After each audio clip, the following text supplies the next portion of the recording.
नमस्कार, मी रामराजे जवळे पाटील। मराठवाडा स्वतंत्र होऊन 17 सप्टेंबर रोजी 75 वर्षे पूर्ण झाली।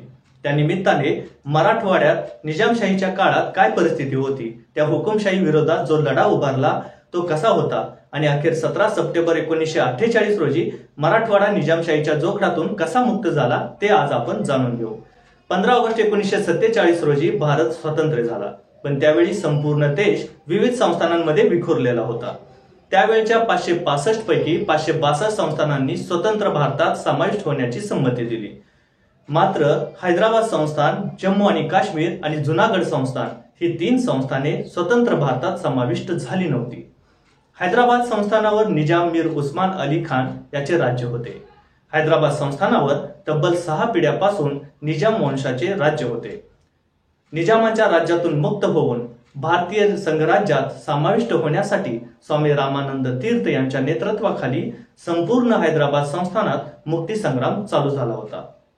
हैदराबाद संस्थानची त्यावेळची लोकसंख्या 1,60,00,000 होती। यात तेलंगणा, मराठवाडा आणि कर्नाटकचा काही भाग येत होता।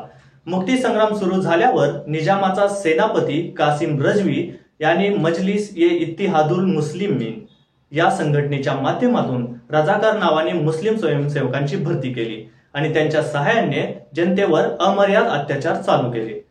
मराठवाडा मुक्ती संग्रामाचे नेतृत्व स्वामी रामानंद तीर्थ, दिगंबरराव बिंदू, गोविंदभाई श्रॉफ, रवी नारायण रेड्डी, देवीसिंह चौहान, भाऊसाहेब वंशपायल, शंकरसिंग नाईक, विजयेंद्र काबरा, बाबासाहेब परांजपे आणि इतर अनेक नेत्यांनी केले होते। मराठवाड्याच्या गावागावात हा रणसंग्राम लढला गेला। या जीवाची काळजी न करता अनेक स्वातंत्र्यवीर पुढे आले।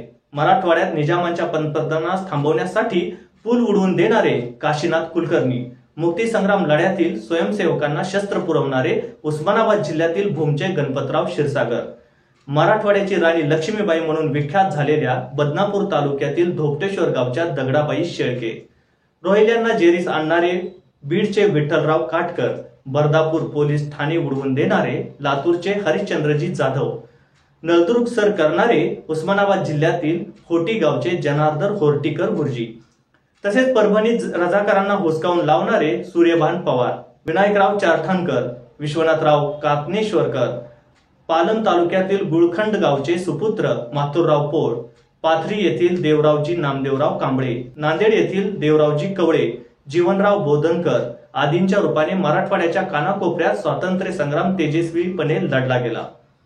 या मुक्ती संग्रामात श्रीधर वर्तक, जानकीलालजी राठी, शंकरराव जाधव, जालन्याचे जनार्दन मामा, किशनसिंग राजपूत, गोविंदराव पानसरे, बहिरजी बापटीकर, राजाभाऊ वाकड, विश्वनाथ भिसे, जयवंतराव पाटील आदींसारख्यांनी आपल्या जीवाची तमा न बाळगता काम केले। या सर्व हुतात्म्यांनी आणि मुक्ती संग्रामातील स्वातंत्र्य सैनिकांनी केलेल्या संग्रामाचे मोल काढणे शक्य नाही। या मुक्ती संग्रामात श्रीधर वर्तक, जानकीलालजी राठी, शंकरराव जाधव, जालन्याचे जनार्दन मामा, किशनसिंग राजपूत, गोविंदराव पानसरे, बहिरजी बापटीकर, राजाभाऊ वाकड, विश्वनाथ भिसे, जयवंतराव पाटील आदींसारख्यांनी आपल्या जीवाची तमा न बाळगता काम केले। या सर्व हुतात्म्यांनी आणि मुक्ती संग्रामातील स्वातंत्र्य सैनिकांनी केलेल्या संग्रामाचे मोल काढणे शक्य नाही। यासिन जुबेर हैदराबादी मंत्री याने मुक्ती सेनेने ताब्यात घेतलेले लोक परत करण्याची प्रतिज्ञा केली। त्यामुळे हैदराबाद जिल्ह्यातील वैजापूर तालुक्यातील जातेगाव माळावर निजामाच्या सैन्याला पुढे सरकू दिले नाही। यामध्ये मानसिंग राजपूत, लक्ष्मण अवचार, रामलाल राजपूत व रामचंद्र धंदेवार हे आघाडीवर होते। यामध्ये रामचंद्र धंदेवार यांना बाळगीर मठ सरला येथे बंदुकीच्या गोळीने वेध घेतल्याने हुतात्मे पत्करावे लागले।